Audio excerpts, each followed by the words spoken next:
안녕하십니까. 성공취업 X파일의 차연희입니다. 하나의 공공기관을 선택해서 차차 차분하게 분석해보는 오늘 차쌤과 함께하는 시간입니다. 오늘 세 번째 시간인데요. 오늘의 공공기관 한국산림복지진흥원입니다. 최근 고령화 사회로 인해서요. 건강에 대한 관심이 증가하고 있습니다. 그러다 보니 자연과 산림을 통해서 건강을 회복하고 삶의 질을 향상하려고 하는 노력이 많아지고 있는데요. 그래서 산과 숲을 통해서 일자리를 얻고자 하시는 분도 많아지고 있습니다. 그런 꾸준한 일자리에 대한 관심을 귀농과 귀촌을 통해서 준비하고 계시는 분들이 많아지고 있죠. 건강에 대한 관심이 많아지고 계신 분들은요. 산과 숲이 보이는 전망이 보이는 주택시장에 대한 인기 또한 높아지고 있고요. 치유와 산림의 그런 공간적 활용을 통해서 치유를 산림 안에서 하고자 하는 활용도 높아지고 있습니다. 산림복지 정책적 차원에서 정부에서는 산림청의 고유의 미션인 나무를 심고 가꾸고 또 생산하고 임산물을 또 생산해내고 또 생명 자원을 미생물이라던가 곤충들을 사육하고 이런 것들이 고유의 미션이었다면 이제 앞으로는 더 확대된 미션으로서요. 휴양과 치유적 관점의 산림복지 서비스를 지향하고자 합니다. 또 더 나아가서 6차 산업이라는 부분의 산업화를 통해서 우리나라 산림복지의 정책적 방향을 갖고자 합니다. 여기서 6차 산업이라는 것은요. 잘 아시겠지만 1차 산업은 농산물을 생산해내는 거고요. 2차 산업은 식품을 가공하는 과정을 말하고 있고요. 3차 산업은 유통이라던가 교육이라던가 체험 이런 부분들을 3차 산업으로서 1차, 2차, 3차를 모두 다 곱하면 6차 산업이라고 이야기하고 있습니다. 자, 오늘 한국산림복지진흥원에 대한 이 산림복지 서비스를 추진하고 있는 기관에 대해서 함께 알아보도록 하겠습니다. 한국산림복지진흥원, 과연 어떤 기관일까요? 우리나라는 3분의 2 이상이 산으로 둘러싸여 있습니다. 과거에는 민둥산이라고 얘기할 정도로 숲이 이렇게 우거져 있지 못했는데요. 최근에는 아주 울창한 숲을 이루어지고 만들어졌습니다. 이런 울창한 숲을 이제는 국민들에게 되돌려줘야 된다라는 그런 목표를 가지고요. 산림복지 서비스를 체계적이고 지속적으로 추진하고자 하는 그런 공공기관인 한국산림복지진흥원을 설립하게 되었습니다. 한국산림복지진흥원은 2016년 4월 18일에 설립되어서 산림청 산하의 소속 기관으로서 2017년 2월 2일인 작년도죠. 정부의 공공기관으로서 기타 공공기관으로 지정되었습니다. 우리 한국산림복지진흥원은 설립 목적은요. 체계적인 산림복지 서비스와 삶의 건강한 증진, 그다음에 삶의 질의 향상, 그다음에 나아가서 산림복지의 산업화를 도모하고자 하는 데 목적을 두고 있습니다.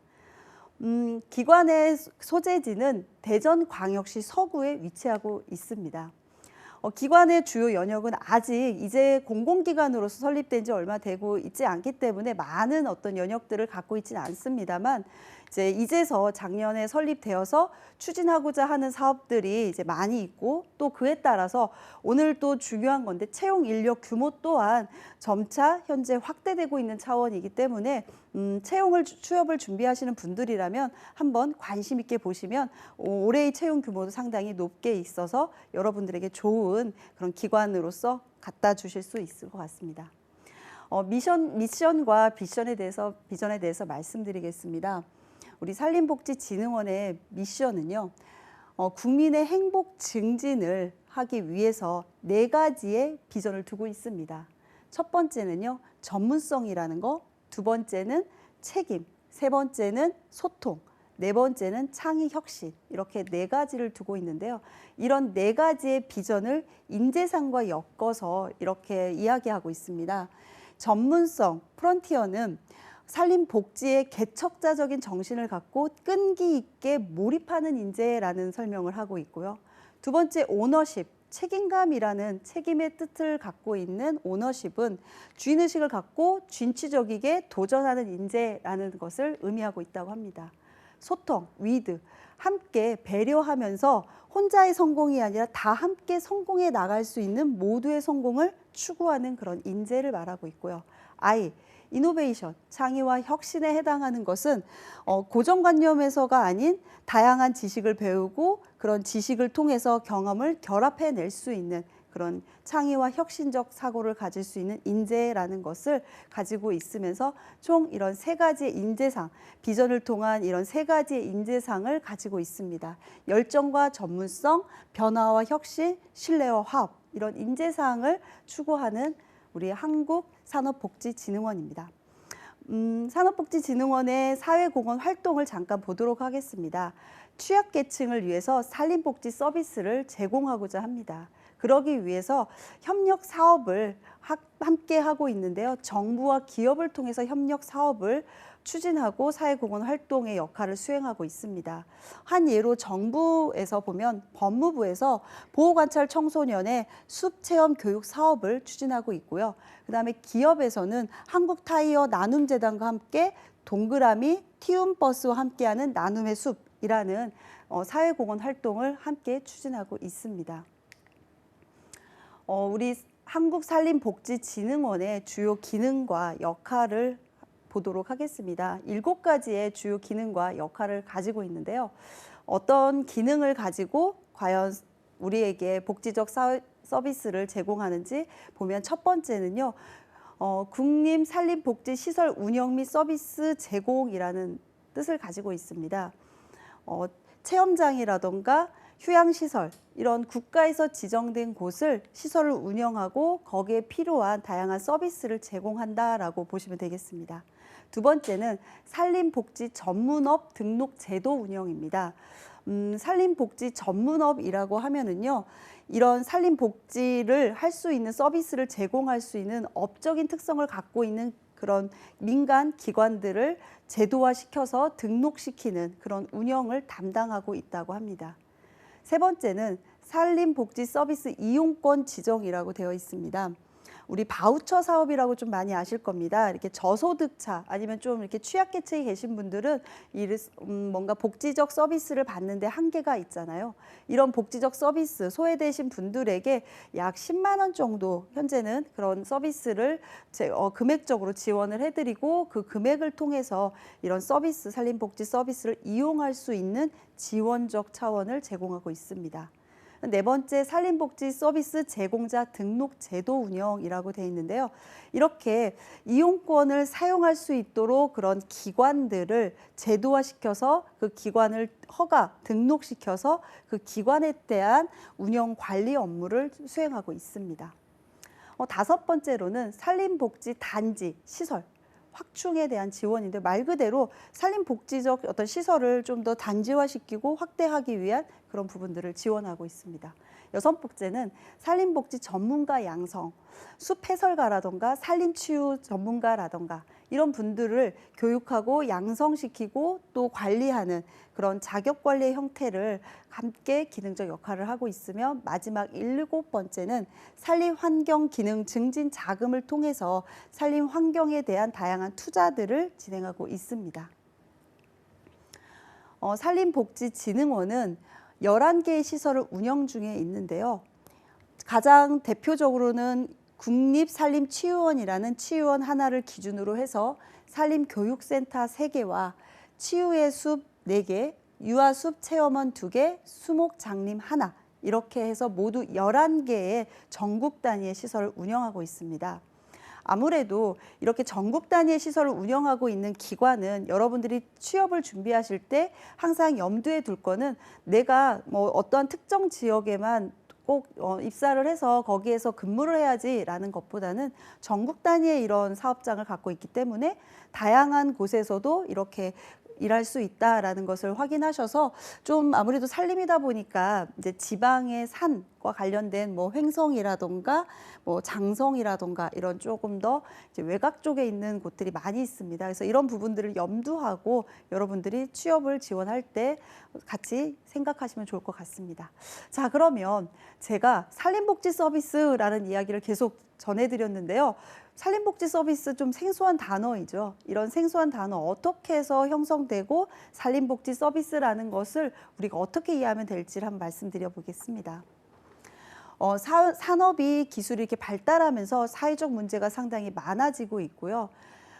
경제적인 성장에 따른 자원의 축적은 있습니다만 우리 국민들의 욕구, 이런 다양한 욕구를 해결하고자 하는 부분들도 높아지고 있습니다.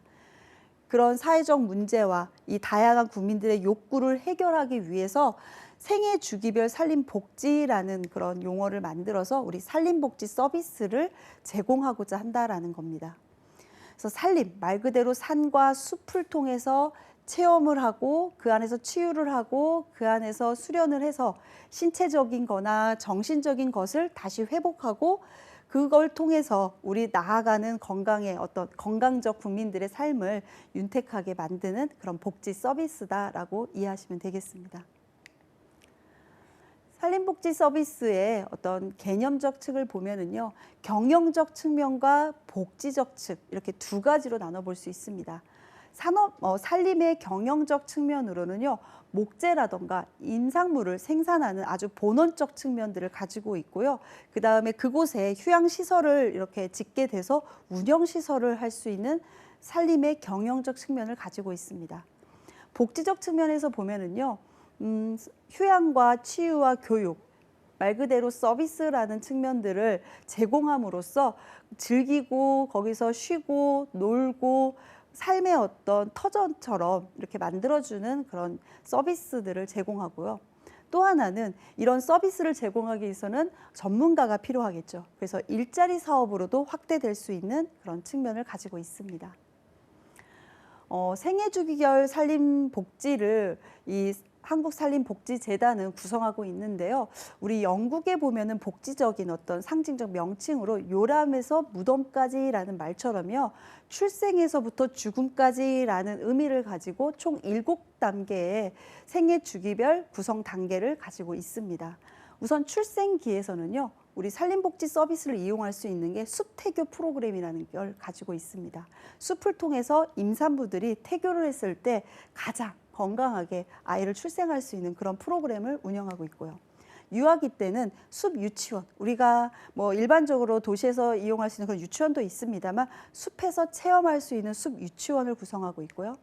세 번째, 청소년기에는 교육센터라든가 수련을 통해서 청소년기의 심신을 단련할 수 있는 그런 프로그램들로 구성돼 있고, 청년기에는 아무래도 이 에너지가 넘치기 때문에 레포츠를 통해서 산림 속에서 지낼 수 있는 산림 레포츠 자전거라든가 산림 자전거라든가 산림 마라톤이라든가 이런 액티브한 활동들을 할 수 있는 레포츠가 준비되어 있고요. 중장년기에는 아무래도 일도 열심히 하고 이런 사회 활동에 좀 많이 피곤하고 지쳐 있기 때문에 휴양림 시설을 이용할 수 있도록 준비되어 있으며, 노년기에는 이제 건강에 대한 치유, 숲길을 통해서 치유할 수 있는 그런 프로그램, 마지막 회년기에는 수목장님을 통해서 우리가 죽었을 때 그 수목 안에 우리의 그 유골을 이렇게 묻을 수 있도록 하는 그런 시설을 마련해서 출생에부터 죽음까지 이런 구성 단계를 가지고 있습니다. 주요 사업으로는 세 가지를 말씀드릴 수 있는데요. 산림복지 서비스 이용권이라는 부분입니다. 소외계층, 아무래도 복지적 서비스에서 소외되신 분들에게 이런 이용권을 제공하는 사업을 하고 있습니다. 현재는 약 10만 원 정도의 이용권을 제공할 수 있도록 하여서 산림복지 서비스를 누구나 이용할 수 있도록 하고요. 만약에 이 서비스를 못 받으신 분은 이제 자비로 여러분이 직접 신청해서 그 산림복지 할 수 있는 휴양기관에 이제 신청을 하시면 저렴한 가격으로 신청하실 수가 있습니다. 저도 이번에 이 진흥원을 이제 알아보면서요, 저도 이제 어느 이 체험 복지 휴양시설이 좀 좋을까 이렇게 알아봤는데요. 저하고 좀 더 맞을 수 있는 프로그램들 이런 것들을 찾아보면서 아주 저렴한 가격에서 그런 휴양시설 이용할 수 있겠다라고 생각이 들었습니다.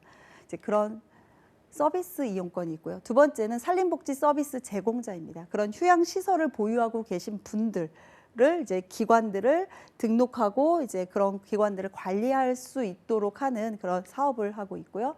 세 번째는 산림복지 전문업이라고 해서 이제 이런 전문 이제 제공하고 있는 이런 기관에 휴양시설에 이제 전문가가 들어가서 그런 교육을 하거나 체험 활동을 할 수 있게 해야 되는데요. 그런 교육을 할 수 있는 분들을 육성하도록 하는 외부의 어떤 다양한 민간 업체들을 이제 선정해서 그 선정된 업체들을 관리하는 그런 역할을 하고 있습니다. 자, 이렇게 한국산림복지진흥원에 대해서 전반적으로 알아봤는데요. 좀 간단하게 요약을 해드리면 경영의 목표는 산림복지 서비스를 지향하고자 하는 게 목표입니다. 거기에 따라서 사업의 체계는 생애 주기별로 산림복지 서비스를 지원하고 있다라고 보시면 되고요. 운영의 형태는 산림에 있어서 치유와 교육과 그다음에 운영시설을 관리하고 있다라고 보시면 되겠습니다. 이제 그런 주요 사업으로는 이제 산림복지 서비스 이용권, 그다음에 제공자에 대한 서비스 제공자에 대한 그런 관리, 그다음에 산림복지 전문업에 대한 관리 이런 것들을 주요 사업으로 진행되고 있습니다. 자, 여기까지 한국산림복지진흥원에 대해서 알아봤습니다. 다음은 우리 채용 정보를 이제 알아보도록 하겠습니다. 여러분이 가장 관심 있고 또 여러분들이 사실은 이 부분에 있어서 내가 이 회사를 이제 지원하고 싶지만 이 부분 때문에 내가 자격 요건이 안 돼서 지원하지 못하네 하면서 실망할 수도 있는데요. 여러분들에게 올해 좀 채용 규모가 많다 보니까 좀 더 관심을 갖고 여러분들이 충분한 자격을 갖춘다면 지원 많이 하셨으면 좋겠습니다. 한국산림복지진흥원은 이렇게 조직을 갖추고 있는데요. 하나의 사무처를 통해서 이제 산림치유원과 숲체험원 그리고 기타 이제 23개의 팀으로 이렇게 구성되어서 운영되고 있습니다. 그러다 보니 이 산림치유원과 숲체험원 이런 쪽에서 근무하시는 분들도 필요하고요. 그 산하에 있는 23개의 팀들이 이제 구성되어 있다라고 보시면 되겠습니다. 산림복지진흥원의 채용 공고 분석 들어가 보도록 하겠습니다. 2018년도 채용 예정 계획입니다. 채용형 인턴으로 예정을 하고 있습니다. 그래서 아시는 바와 같이 이제는 이제 정규직으로 바로 채용하는 게 아니라 우선 채용 과정을 똑같이 걸치고 그다음에 채용 인턴이라는 기간을 두는데 이제 그 인턴 기간 동안에 평가를 통해서 정규직 전환을 하는 그런 방식인데요. 역시 채용형 인턴을 이제 추진하고 있고요. 모집 인원은 올해 101명 정도 이제 모집을 할 계획이고요. 이제 모집은 이제 한 번에 채용 공채가 있는 게 아니라 총 3번으로 나누어져 있어서요. 올해 2월에 이제 원서 접수 예정이고 그다음에 5월과 8월 이렇게 예정으로 되어 있어요. 총 4차례에 걸쳐서 채용할 계획으로 두고 있으며 모집 부분을 보겠습니다. 이제 일반적으로 공공기관 항상 있는 사무행정 부분과 그다음에 산림복지 프로그램 기획과 운영을 하는 부분과 그다음에 시설물 유지 관리, 전산 이렇게 4가지 파트로 채용 모집을 하고 있습니다. 근무지를 보면 대전이 본사를 두고 있고 전국 소재에 있는 경북 영천이라던가 경북 영주 예천이라던가 강원 횡성 등 이런 좀 산간 지역에 위치되어 있는 곳이다라고 보시면 될 것 같고요. 제출 서류로는 입사 지원서, 자기소개서 이제 가장 기본이 되죠. 여기서 좀 특이한 거는 공공기관 청년 인턴 수료증을 가지고 계신 분들은 이 수료증이 어떤 제출 서류로서 약간의 가점 사항을 두고 있다라고 합니다. 그다음에 취업 지원 대상자나 장애인 등 해당자에 한해서 이제 제출 서류를 제출해 주시면 되고요. 입사 지원서에 이제 기입하시게 되는 다양한 자격이나 교육사항 이런 부분들에 대해서도 증빙으로서 제출하실 수 있도록 충분히 준비해 두셔야 한다고 합니다. 우대사항을 보겠습니다. 이제 좀 전에 공공기관에서 청년 인턴 했던 수료증이라는 부분과 연결지어서요. 이제 우대사항으로 4개월 이상의 청년 인턴제를 하신 분들이 이제 우대사항으로 이렇게 되기 때문에 여러분들이 이제 공공기관 취업 이제 청년 인턴제를 하신 분이라면 내가 했던 공공기관이 청년 인턴제로 했던 건지 아니면은 그렇지 않은 건지 이게 잘 모르시는 분이 있기 때문에요. 해당 공공기관 전화하셔서 한번 문의해 보시는 것도 좋을 것 같습니다. 채용 절차입니다. 총 이렇게 4단계를 거치고 마지막 이렇게 평가 후에 정규직 전환을 이제 하고 있는데요. 첫 번째는 서류 전형, 입사 지원 자기소개서, 그 또 하나가 직무 수행 계획서라는 것을 제출하게 돼 있고요. 두 번째 필기 전형이라고 해서 세 가지의 시험을 보는데요. 직무 수행 능력 시험과 일반 상식 안에는 산업 분야를 이제 포함해서 일반 상식을 보게 돼 있고, 그다음에 인성 검사라는 시험을 보고 있습니다. 그다음에 세 번째 면접 전형은 이제 집단형으로 이제 조별 3명씩 들어가서 면접을 보게 됩니다. 그다음에 신체 검사와 신용 조회를 한 후에 인턴으로 이제 채용이 되고, 인턴에 대한 평가 후에 정규직 전환을 이제 하게 되는데요. 이제 서류 전형에서는 3배수에서 7배수 정도를 선발하고요. 이제 서류에서의 어떤 평가 기준은 그냥 적부 여부만 평가를 한다라고 합니다. 서류에 어떤 점수를 반영하는 건 아니고요.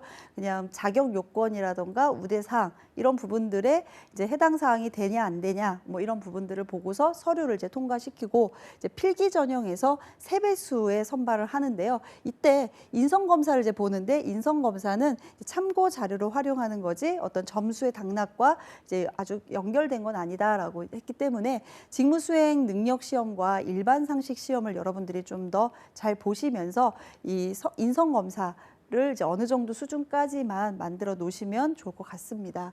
이제 면접 전형에서는 이제 조별 3명씩 20분에서 30분 정도 이제 면접장에서 이제 면접관이 보고자 하는 건 첫 번째 조직 적합성이라는 부분과 업무 수행력, 그다음에 성실성, 이런 3가지의 어떤 기준 틀을 가지고 여러분들을 다양한 경험적 질문을 통해서 면접을 본다고 하고요. 그다음에 마지막 이제 신체 검사 등을 하고 있습니다. 연봉 정보를 잠깐 보면은요, 3,048만 원 정도를 이제 연금 정보로 두고 있습니다. 그렇게 뭐 나쁘지 않은 것 같습니다. 그래서 공공기관으로서 보통 수준의 연봉 정도를 이제 갖춘 것 같고요. 그다음에 채용형 인턴으로서 3개월 정도의 여러분들을 이제 근무를 이제 하고, 그 후에 여러분들을 평가한 후에 정규직 전환으로 70% 정도를 전환한다고 합니다. 채용에 있어서의 지원 자격 공통사항으로는 현재 만 34세 현재 만 34세 이하인 분들만 채용이 이제 가능하다라고 이제 이야기가 돼 있고요. 아무래도 청년 인턴 이런 채용형으로 하다 보니까 만 34세라는 것이 좀 적용된 것 같습니다. 그다음에 뭐 기타 나머지 부분들은 이제 일반적인 사항이고요. 그다음 우대 사항을 보면은요, 이제 뭐 이런 취업에 대한 취약적, 보호적 대상자 플러스 이제 근무 지역에 내가 지원하는 횡성을 근무하고 싶다. 그러면 이제 횡성 지역에 초등학교나 아니면 중학교나 고등학교를 졸업하신 분이라면 조금 더 우대 사항을 이제 두고 있다라고 합니다. 네, 공고일 기준에서도 혹시 그 지역에서 내가 초중고는 다니지 않았지만 그 지역에 살았다라고 하더라도 우대 사항에 속한다고 합니다. 제출 서류를 보면 이제 관련 자격증이라던가 경력이 있으시면 경력증명서, 그다음에 학위증명서, 성적증명서, 그다음에 여기서 또 하나 좀 더 여러분들에게 이제 말씀드릴 거는 어학 성적을 이제 제출하도록 되어 있기 때문에 조금은 이게 좀 철저한 이제 증빙 서류를 바탕으로 여러분들의 이제 자격 기준을 서류에서 많이 본다라고 우리가 보실 수 있겠습니다. 전문 자격증은 이제 채용 공고에 보면 나와 있는 전문 자격증들이 있습니다. 그런 전문 자격증을 이제 제출했을 경우에 여러분들에게 서류에서의 가점 형태라던가 이런 부분들이 있으셔서요. 내가 지금 준비한다라고 하면 이런 전문 자격증을 좀 취득하는데 중점을 두셔도 좋고요. 아니면 지금 현재 보유하지 않다라고 하더라도 뭐 크게 그게 채용에 있어서 아주 뭐 완전히 당락에 있어서 결정되는 건 아니기 때문에 이제 약간의 가점 정도로 여러분들이 준비하시면 좋을 것 같습니다. 이제 모집 부분에 대한 부분 말씀드리겠습니다. 이제 총 4가지 형태로 작년도 상반기에 모집했던 부분들을 이제 기준으로 해서 여러분들에게 안내를 드리도록 하겠습니다. 이제 4급 나형으로 모집을 하는데 청년 인턴이라는 이제 모집 형태를 갖추고 있고요. 사무처에서는 사무행정, 그러니까 본사가 되겠죠. 이제 본사를 사무처로 이제 두고 있고 거기서 사무행정직을 이제 모집하고 있으며, 이제 국립산림치유원과 이제 숲체험원, 칠곡, 장성, 횡성 각각의 그런 체험원에서는 프로그램 기획과 고객 및 사업 시설 관리라는 부분의 형태로 직무로 모집을 하고 있습니다. 이 중에서 이제 사무행정 부분과 프로그램 기획, 고객 및 시설 관리 이 세 개의 파트에 대한 직무 이해를 간단히 해보도록 하겠습니다. 우선 여러분들이 이런 채용 공고를 이제 확인하게 되면은요, 첫 번째 직무기술서라는 것을 이제 먼저 보시게 됩니다. 그럼 직무기술서의 첫 번째 능력 단위라는 것을 확인하게 되시는데요. 능력 단위를 이제 확인해 보면 사무행정직의 능력 단위로서 문서 작성, 사무행정, 업무관리, 사무환경 조성이라는 어떤 능력, 이 업무에 있어서의 능력을 갖추고 이 부분에 있어서의 성과를 보유할 수 있도록 하는 그런 능력을 이제 보고자 하는데, 그럼 사무행정이라는 업무가 어떤 업무냐라는 부분에서 경영진의 일상 업무를 효율적으로 이제 관리하면서 구성원들의 본연의 업무를 이제 지원해주는 그런 역할을 하는 업무이죠.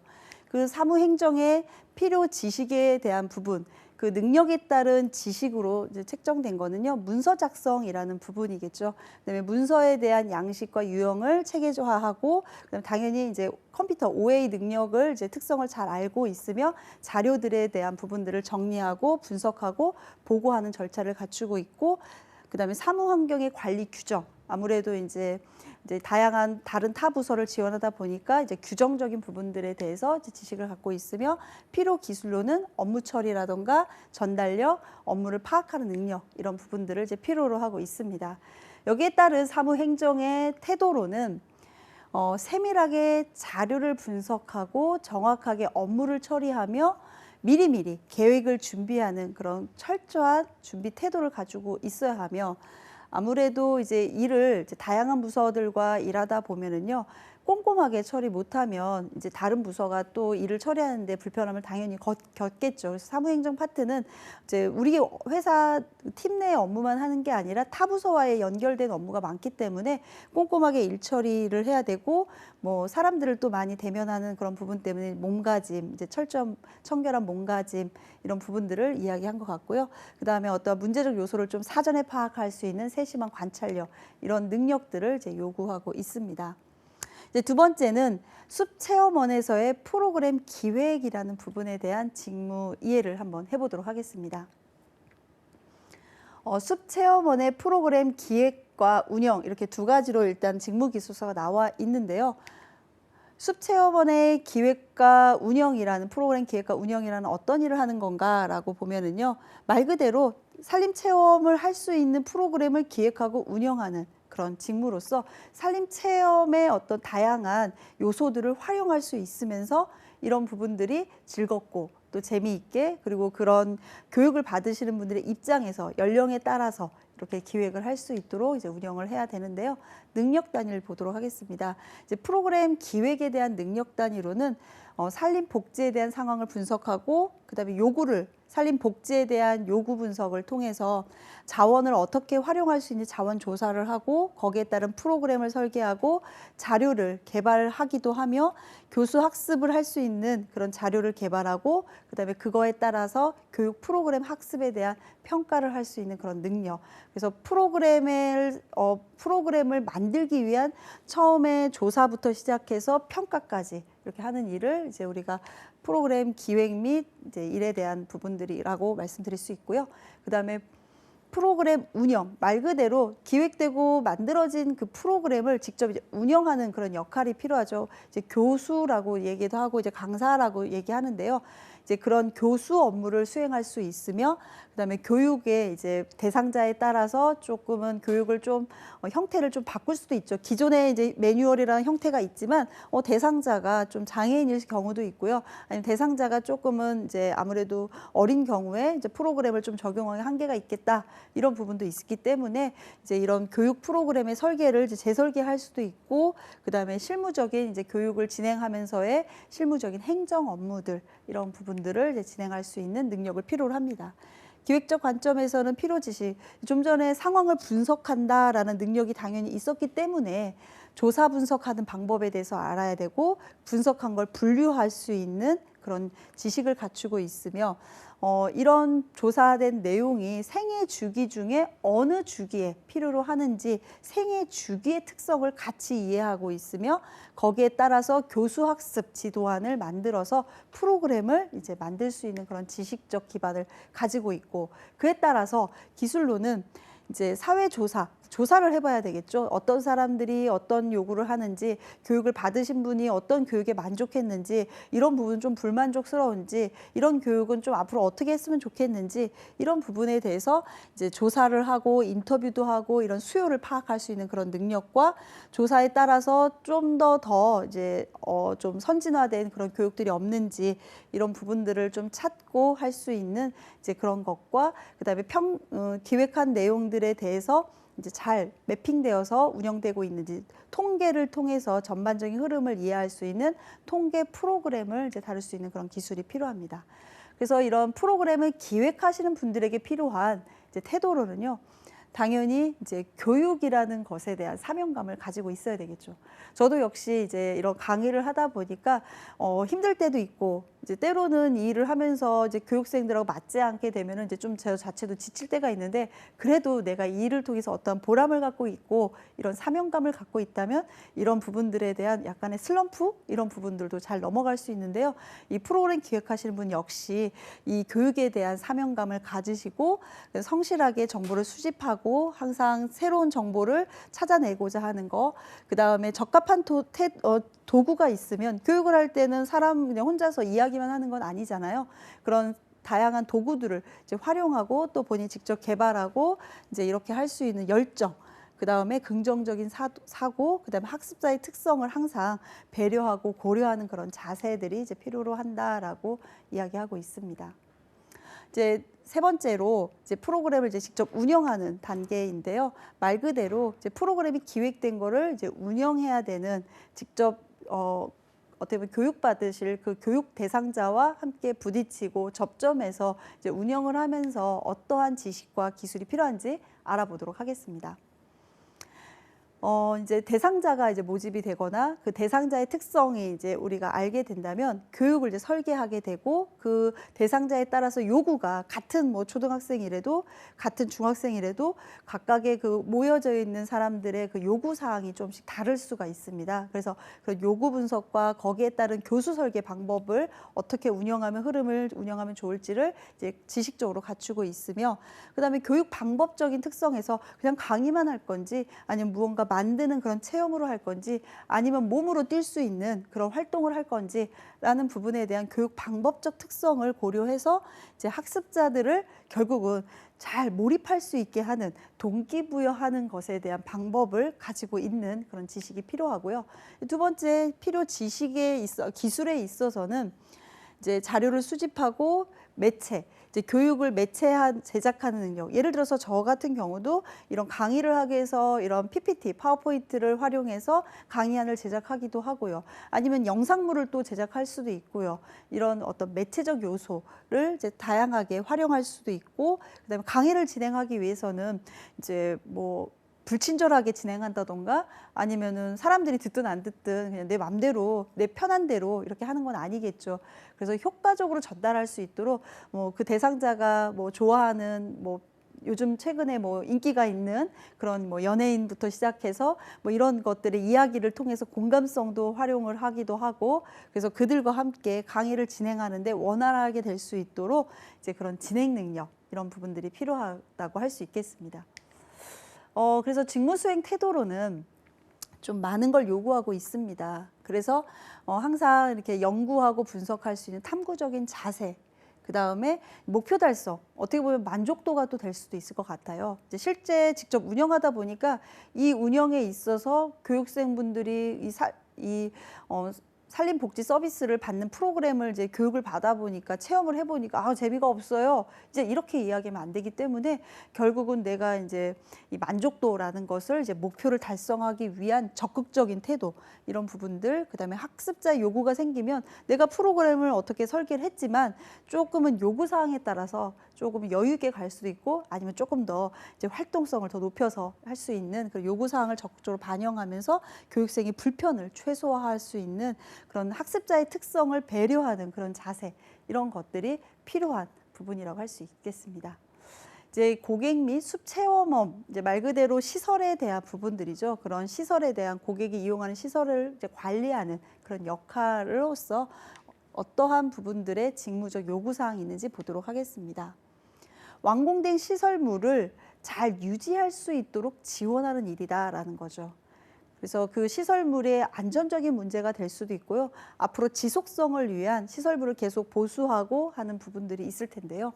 이제 그러기 위해서 유지 관리에 대한 어떤 계획과 행정적인 수행, 그다음에 시설물을 점검하고 거기에 따라 진단하고 분석해서 혹시 문제가 생기면 시공하고 이제 그런 평가를 하고 보강하는 그런 업무까지 전체적으로 관리하는 그런 업무다라고 말씀드릴 수 있겠습니다. 거기에 따라서 필요 지식과 기술로서는 이제 아무래도 현장에 대한 이런 준공에 대한 설계나 이런 도면들을 좀 파악하고 설계도를 잘 읽어낼 수 있는 그런 지식이 필요하며, 거기에 따라서 어떠한 재료와 어떠한 시공과 어떠한 유지 관리가 필요한지에 대한 기초적인 지식을 통해서 안전 점검, 요즘에 상당히 중요하죠. 더군다나 이렇게 전 연령대가 이 시설을 다 이용할 수 있다라고 본다면 어느 특정한 이제 부분에서 이 안전성을 방심할 수 없을 것 같습니다. 그래서 안전 점검에 대한 지식까지 갖춰야 됩니다.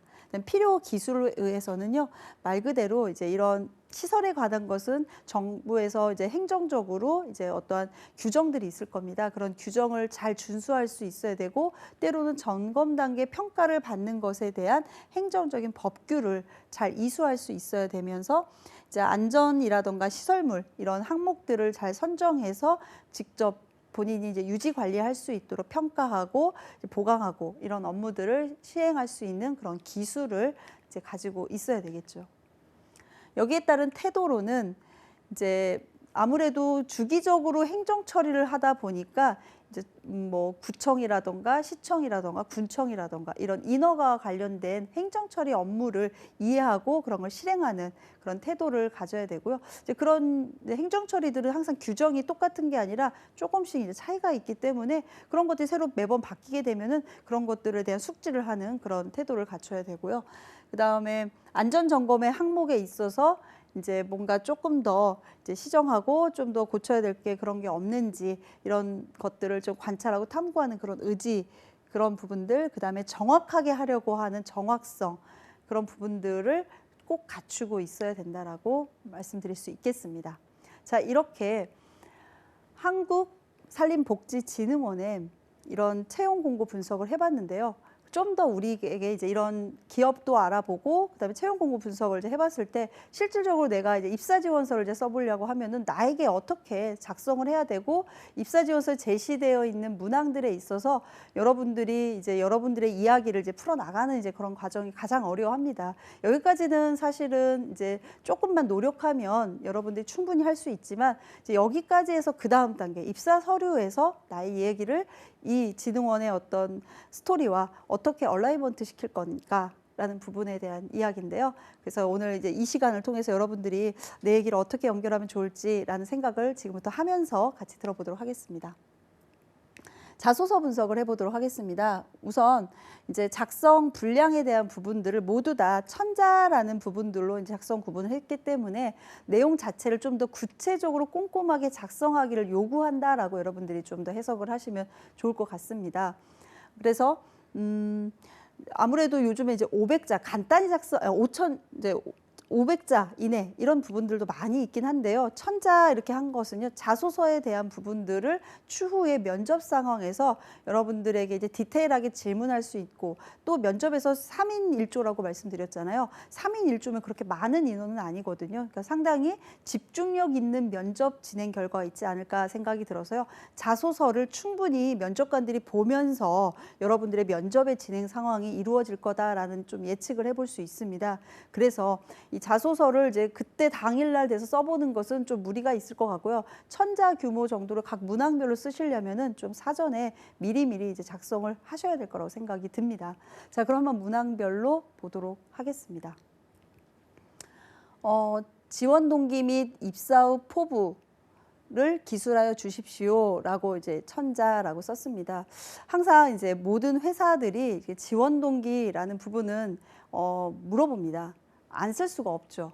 그런데 이제 첫 번째 질문사항에 있냐 아니면 마지막 질문에 있냐 이런 관점이 조금은 차이가 있다고 저는 생각이 드는데요. 우선 우리 진흥원은 지금 첫 번째 질문에 있습니다. 그럼 지원 동기에 우리 쓰는 항목이 뭐죠? 왜 우리 기업을 지원했냐? 라는 이제 이런 측면인데요. 이 우리 기업에 대해서 얼마나 알고 있냐? 그리고 앞으로 우리 회사에 입사해서 당신은 일에 있어서 어떻게 수행을 해 나갈 건지 그런 목표와 뜻을 갖고 있는지라는 부분을 이제 작성해 달라라는 부분이기 때문에 이 부분을 작성하기 위해서는 이제 좀 전에 저와 함께 분석해 본 이제 기업에 대한 분석을 충분히 하셔야 됩니다. 그래서 기업 안에서의 다양한 사업들이 이루어지고 있고 그 사업에 어떤 체계가 있고 그 사업을 수행하는 데 있어서의 어떤 필요로 하는 성과 이런 부분들을 이제 갖추고 있기 때문에 이런 지원 동기를 이제 여러분들이 이제 먼저 쓰기 전에 그런 것들을 분석해보고 그거에 있어서 나하고 연결할 수 있을 만한 내가 어떠한 사항들을 가지고 있는지라는 부분을 이제 생각해 보셔야 되는데요. 그래서 여러분들이 이제 회사를 선택할 때 왜 한국산림복지진흥원이라는 회사를 선택했는지라는 그런 기업 선택의 기준을 이제 이야기하셔야 됩니다. 한국산림복지진흥원은 산림복지 서비스를 지향하는 기업이다라고 말씀을 드렸죠.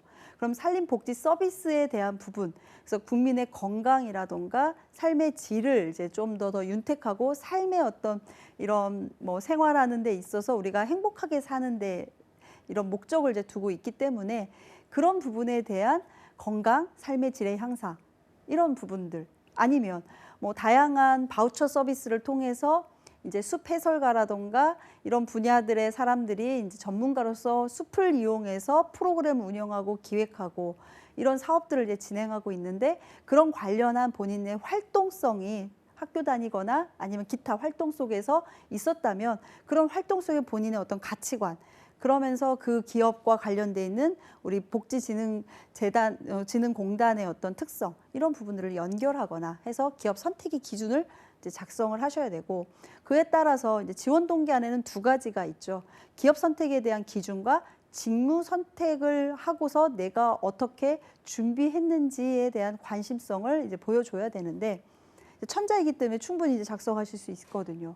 그러면 아까 프로그램 기획 파트에 대한 직무를 내가 선택할지 아니면 고객 및 시설 관리에 대한 직무를 선택할지라는 부분들을 이제 선택을 하신 후에 그거와 해당하는 KSA 좀 전에 이제 저랑 함께 차근차근 풀어봤는데요. 그 KSA 중에 내가 보유한 지식적 차원, 내가 보유한 기술적 차원, 내가 보유한 어떠한 일을 할 때의 성향적 차원 이런 부분들을 이제 이 직무에 대한 관심성에서 작성을 이제 해주고 이런 기업과 직무적 관점을 내가 입사 후에 어떻게 활용해서 회사의 발전 속에서 내가 성장해 나갈 건지 라는 것을 작성을 하셔야 됩니다. 그래서 사실 지원 동기 파트는 저는 처음에 써져 있지만 처음에 작성하라고는 좀 어려워서 말 안 하고 있고요. 이제 2번, 3번 하고서 그다음에 다시 1번으로 돌아가서 다시 한번 우리가 이 기업을 왜 지원하려고 하는지 생각해보고 작성해보자. 뭐 이런 어떤 방법도 있기 때문에 첫 번째 있다고 해서 처음부터 작성하지 않으셨으면 좋겠고요. 좀 생각이 좀 더 깊이 이제 들어가면서 작성을 이제 하시는 것도 좋지 않을까라는 생각이 듭니다. 이제 두 번째입니다. 한국산림복지진흥원은 질문 자체가 이렇게 어렵거나 그러진 않은 것 같아요. 일반적인 질문에서 이제 접근이 돼 있는데요. 성격의 장단점이 생활 신조를 기술해 주십시오라고 했습니다. 이 질문에서 우리가 주안점을 둘 거는 정말 내 성격을 이제 표현하는 부분 맞습니다. 하지만 이 성격이 직무와의 관계성을 갖고 있는 성격을 표현한다라는 게 중요한 부분이죠. 그래서 직무 수행을 하는 데 있어서 이제 어떠한 성격적 요소가 필요한지라는 부분, 그럼 어떻게 알 수 있을까요? 아까 직무 기술서로 잠깐 넘어가 보면은 KSA 중에 에튜티드에 해당하는 그 A에 해당하는 부분들을 여러분이 다시 한번 읽어보셔야 됩니다. 그래서 지금 다시 직무 기술서로 이제 돌아가셔서 이제 에튜티드에 해당하면 다시 한번 여러분 지원하고자 하는 직무를 읽어보시면 그 중에서 내가 가지고 있는 성격이 이것도 있고 이것도 있고 이것도 있네라고 이제 체크를 해보신 후에 그 성격 중에서 이제 내가 그래도 조금 더 강점화할 수 있는 그 성격을 이제 표현해 주시고 거기에 따라서 관련 사항들을 이제 내용을 작성해 주시면서 단점에 대한 부분 이제 이게 상당히 어려워하는 부분인데요. 단점이라는 부분은 이제 직무와 무관한 단점을 작성하셔야 되겠죠. 그래서 오늘 사실 자소서 작성 클리닉 뭐 이런 부분은 아니기 때문에 직무와 좀 무관하면서 뭐 이런 정도는 뭐 단점으로 갖고 있을 수 있고 어느 정도는 보완해 나가면서 이제 고칠 수 있겠구나 하는 부분들 이런 사항들을 이제 선정하셔서 작성을 해주시면서 이제 또 질문이 또 하나 더 있죠. 생활 신조. 그래서 한 질문 속에 3가지의 질문이 있습니다. 성격의 장점, 성격의 단점, 그다음에 생활 신조. 이런 부분들이 같이 녹여날 수 있도록 그리고 이게 따로따로가 아니라 연결성을 가질 수 있도록 작성을 해주셔야 되는데요. 생활 신조적 관점에서는 평상시에 내가 이제 활동을 하는 데 있어서 기준이 되는 그런 활동적 측면이 있는데 이 활동적 측면이 해당하는 직무라던가 내가 갖고 있는 성격적 측면에 있어서 잘 연결성을 갖고 있어서 일치성이 갖도록 하는 부분들로 생활 신조라는 부분들을 갖춰야 된다는 거죠. 예를 들어서 성격의 장점은 되게 뭐 꼼꼼하다. 그리고 한번 뭐 계획한 거는 계속 준수한다. 뭐 이런 어떤 부분들을 이제 잡았는데 생활 신조로는 이제 뭐 상황에 따라서 유연하게 변화되고 그 유연한 변화를 즐긴다. 뭐 이런 어떤 부분들의 생활 신조를 갖는다면 당연히 일치성이 떨어지겠죠. 그래서 이런 부분들을 좀 여러분들이 뭐 사실 사람이라는 게 딱 이 기업에 맞춰서 준비된 건 아니기 때문에 여러분들이 조금만 같이 연결성을 주고자 한다라는 생각을 갖고 있다면 작성하실 수 있을 거라 생각이 듭니다. 3번째입니다. 귀하가 속한 조직 또는 집단에서 구성원들과 업무를 이제 수행하고 구성원들과 업무를 이제 공유하면서 우수한 성과를 도출했던 구체적인 경험과 결과들을 기술해 주십시오라고 했습니다.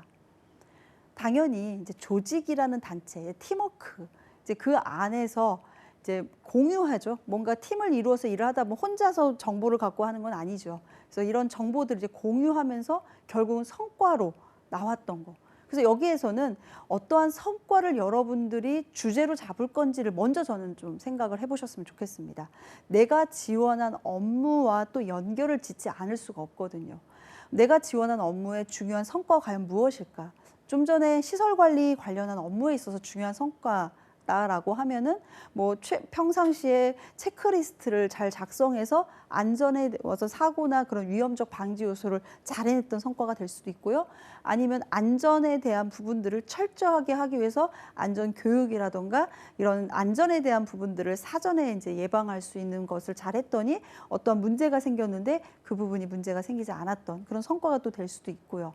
이제 이런 내가 지원한 업무의 성과를 먼저 생각해 보시고 그 업무의 성과와 유사한 내 학교 생활이나 기타 활동 경험 속의 그 유사한 활동을 이제 제시해 주는 게 저는 좋을 것 같습니다. 이때 제시를 하실 때 이제 혼자서 이제 성과를 내는 건 당연히 아니겠죠. 팀워크 활동을 통해서 이제 팀원들과 협업하고 그 협업하는 과정 속에서 생기는 문제들을 또 해결해 나가면서 결국은 성과라는 것을 이제 도출해 낼 수 있는 그런 경험을 여러분들이 작성을 하시면 좋을 것 같습니다. 4번째입니다. 기존의 방식이나 현상에 대해 문제의식을 갖고 이제 기존의 방식들이 있죠. 그것에 대해서 이렇게 하면 좀 안 좋은데 이런 문제의식을 갖고 자신만의 아이디어를 적용해서 대안을 제시했던 구체적인 경험과 결과 등을 기술해 주십시오라고 했습니다. 저는 이 문항을 딱 보는 순간 아무래도 한국산림복지진흥원이 이제 설립한 지가 얼마 안 됐고 더군다나 공공기관으로서의 앞으로의 추진하고자 하는 목적과 목표가 있기 때문에 이제 지금 현재 무언가 이제 업무적으로 이렇게 자리를 잡지는 못했다고 생각이 듭니다. 그래서 이제 지금 현재 하고 있는 업무들의 형태가 있을 거고 추진하고자 하는 사업들의 형태가 있지만 다양한 시행착오라던가 다양한 경험을 통해서 그런 부분들이 좀 개선돼야 되는 차원들이 필요할 텐데 이런 차원에서 질문을 하지 않았을까 싶어서요. 이제 기존의 방식, 이제 제도적인 관점이 될 수 있고요. 일의 효율성을 내기 위한 어떤 일의 업무에 있어서의 방법적인 측면이 될 수 있는데 이런 부분을 여러분들이 한번 어떻게 하면 좋을까라는 것을 이제 고민해서 그런 것들을 바꿔봤던 경험을 이제 작성을 하시면 되겠죠. 이럴 때 아무래도 문제적 요소를 이제 빠르게 판단하고 계속 반복하면 아무래도 계속 시행착오를 겪게 되기 때문에 이제 문제 요소를 약간은 이제 수치나 기간으로서 여러분들이 제시하면 좀 좋겠죠. 빠르다라는 것은 이제 수치라던가 뭐 이런 부분들이 좀 더 있으면 아무래도 이제 그런 걸 인지할 수가 있을 거고요. 거기에 따른 이제 해결적 관점에서 이제 해결을 혼자서 해결해냈는지 아니면 다양한 사람들의 의견을 같이 이렇게 공유하면서 해결해냈는지 이런 이제 과정적 측면들을 가지고 실제적으로 이제 결과가 와, 이렇게 바꿨단 말이야 하는 그런 결과적 측면으로 이제 바뀌면서 그 내용 그 결과적 측면이 창의적이고 좀 해보지 않았던 좀 역발상적인 도전적인 그런 의식을 갖고 있다던가 이런 부분들에 초점을 맞춰서 작성을 하셔야 된다라는 거죠. 그래서 세 단계인 것 같습니다. 그래서 문제 요소를 좀 더 민첩하고 빠르게 판단했던 그 상황, 그 다음에 그걸 해결하고자 하는 과정에서의 혼자와 팀워크와 아니면 그 과정을 위한 다른 이제 협조적 차원과 이런 부분들의 과정적 차원과 그 다음에 해결의 어떤 결과적인 내용적 측면의 창의적인 거, 요 세 가지가 잘 드러날 수 있도록 이제 생각을 해보셔야 되기 때문에 이 질문 또한 여러분들이 사실 요즘 이렇게 뭔가 이렇게 새로운 거 한번 해봐라. 좀 너만의 색깔을 찾아봐라. 뭐 이런 얘기하면 되게 어려워합니다. 이제 그런 측면에 있어서 좀 기존대로 그냥 따라하기 이런 것들은 좀 잘하고 있는데요. 이제 그런 요소들이 이쪽 이제 진흥원에서는 필요로 하고 있어서 그런 요소를 좀 찾아보면 좋지 않을까. 아무래도 이제 학교 생활보다는 이제 기업과 관련된 인턴이라던가 아르바이트라던가 이런 쪽 생활이 좀 더 접근을 했을 때 이 질문의 답변으로서 조금 더 피부에 와닿지 않는 와닿을 그런 질문으로 보입니다. 자, 여러분들과 함께 자소서에 대한 부분들을 이제 이렇게 분석을 쭉 해봤는데요. 어떠십니까? 기업에 대한 분석을 여러분들이 이렇게 하나씩 이렇게 해볼 때마다 기업이라는 곳은 우리 특히 이제 공공기관은 하나의 목적을 가지고 있죠. 이 목적에 따라서 사업을 어떻게 체계화시킬 건지 라는 부분을 갖고 있기 때문에 이 체계화성에 대해서 여러분들이 이제 알으셔야 되고요. 이 체계화된 것들을 이제 실제적으로 사업적으로 운영하는 형태들이 있습니다. 그 운영의 형태에 대해서 여러분들이 조사를 해서 이제 분석을 하셔야 되는데요. 이제 저 역시도 제가 뭐 강의안을 제가 마음대로 이렇게 준비하는 건 아니고요. 이런 공공기관은 알리오라는 사이트 잘 알고 계시죠? 알리오에 들어가시면 공시라는 걸 하게 돼 있습니다. 그래서 공시되어 있는 그 정보를 가지고 이 기업이 어떠한 개념에 설립되어 있으며 어떠한 사업을 운영하며 현재 우리 회사의 어떤 뭐 재정적 측면은 지금 어떠한지 이런 내용들이 잘 나와 있습니다. 하지만 좀 보기가 복잡해요. 복잡하다 보니까 좀 보다 보면 아, 잘 모르겠어 이런 이야기를 이제 하게 되는데요. 제가 오늘 여러분들에게 이렇게 좀 나눠드린 이런 방법들을 여러분들이 뭐 내가 꼭 이 진흥원이 아니더라도 다른 이제 공공기관이라고 하더라도 그 틀에 맞춰서 하나씩 찾아가다 보면 하나의 그런 조각조각이 퍼즐들이 맞춰져서 하나의 그림이 이제 그려지는 그런 형태가 되지 않을까 싶습니다. 그런 그림들을 잘 그려 놓으셔야 여러분들이 지원한 회사에 내가 어떠한 사람으로서 비춰질지 라는 것을 여러분들이 표현을 할 수가 있는데 저는 가끔 이제 이렇게 현장에서 입사지원서 클리닉을 이제 지원할 때 좀 안타까운 건 기업에 대해서 얼마나 아는지 물어봅니다. 지원한 기업이 어떤 회사이고 그 다음에 어떠한 사업들을 하고 있는지 알고 있는지 한번 말씀해 보세요 라고 하면은 이제 대충 어떤 회사인지는 아는데요. 어떠한 사업을 하는지 그리고 이 사업을 왜 하는지 이런 부분에 대해서는 이제 잘 설명할 수 없다 보니까 이제 자소서를 쓸 때 쓸 수 있는 게 그냥 자신의 입장에서 이야기만 이제 계속 작성을 하게 되고 당연히 그런 자소서는 이제 물론 필기나 이제 공공기관은 면접까지는 이제 갈 수는 있습니다. 하지만 면접에서 여러분들 자소서 질문을 통해서 이제 이야기를 나눠보면 당연히 우리 회사에 대한 관심이 별로 없네 라고 이제 생각이 들어서 가장 회사에서 중요한 회사의 관심이거든요. 그런 부분들에 있어서 여러분들이 이제 비호감으로 이렇게 될 수밖에 없는 상황이 됩니다. 그래서 저는 자소서를 쓰기 전에 이렇게 기업에 대한 이해를 충분히 하시고 내가 그 기업에 대한 이해를 딱 했을 때 여러분들의 심장이 두근두근 나 정말 이 회사에 가서 일해보고 싶다. 이 회사에서 내가 일을 한다면 정말 앞으로 이 회사의 발전을 위해서 작은 어떤 일이지만 내가 그 일을 수행을 통해서 앞으로 추구하고자 하는 방향에 잘 이렇게 나아갈 수 있겠다라는 생각을 이제 하시느냐, 아니면 아무리 조사해도 너무 어렵고 왠지 이 회사 가서는 내가 좀 잘 안 맞을 것 같아, 이런 부분들을 좀 더 매칭해 볼 수 있는 그런 시간이기 때문에 우리가 이 내 마음속에서 이 회사를 알아봤을 때 그 두근거림이 면접 장소에 갔을 때 그런 눈빛과 여러분들의 말, 이런 이야기 속에 잘 묻어나서 면접관들에게 여러분들의 그런 절실함이 전달되지 않을까 싶습니다. 오늘 이렇게 한국산림복지진흥원 이렇게 조사를 해보고 공공기관으로서 최근에 지정된 기관이다 보니까 아직은 이제 다양한 사업들이 많이 펼쳐지고 있지는 않습니다.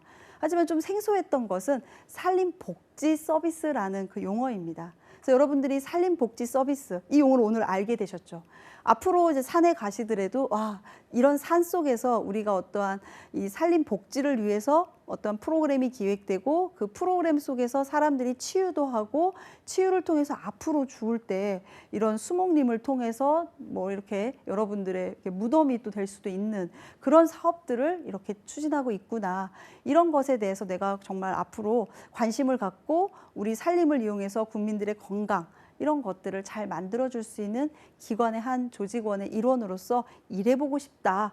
이런 생각들을 산을 한번 직접 가보시면서 그 산 속에서 한번 이렇게 생각해 보는 것도 어떨까라는 생각이 듭니다.